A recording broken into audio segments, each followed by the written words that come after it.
আসসালামু আলাইকুম। বাংলাদেশের বুকে যেন এক টুকরা ফিলিস্তিনি।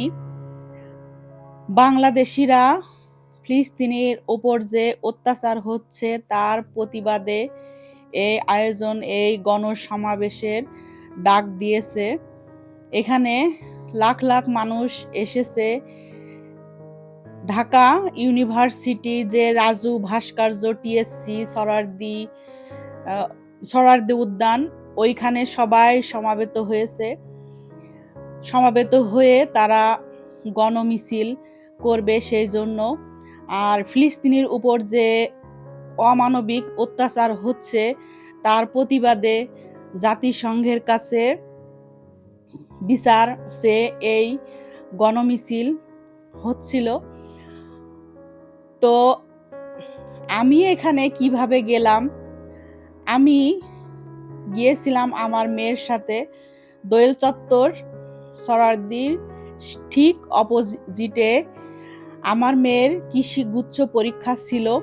ওইখানে সিট পড়েছিল science complex building, genetic engineering আর টেকনোলজি যে বিল্ডিংটা আছে ওইখানে সিট পড়েছিল।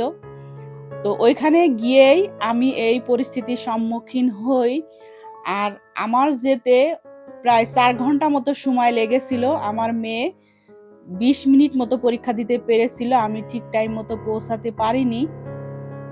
আবার যখন পরীক্ষা শেষ হয় তখন আমার আসতে হেঁটে 1.5 ঘন্টা হেঁটে এসে আমি গাড়িতে উঠি। আমার খুবই কষ্ট হয়েছিল, কিন্তু ভালো লাগা কাজ করেছিল যে আমি এই যে গণজোয়ার, গণস্রোত যে ফিলিস্তিনিদের পক্ষে, আমি সেটা দেখতে পেয়েছিলাম।